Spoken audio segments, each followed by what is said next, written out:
First we do this multiplications. 1 upon 4 times 8 gives us, here we use table for 1 and 2. It means 2 divide 1 times 2. Now here 2 divide 1 means 2, and finally 2 divide 2 gives us 1.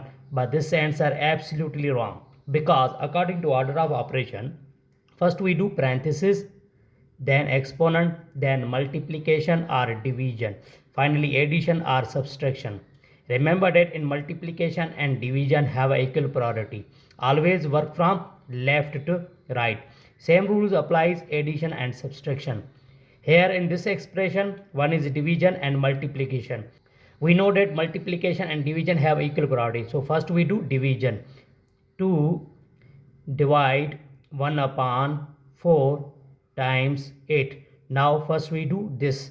Now we follow KCF, where K for keep, C for change, and F for flip. It means 2 remain same, and C means change, division convert into multiplication, F means flip, where denominator change position numerator and numerator change position denominator. 4 upon 1 now times 8.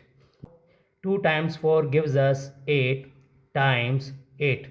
The final answer is 64. This is the right answer.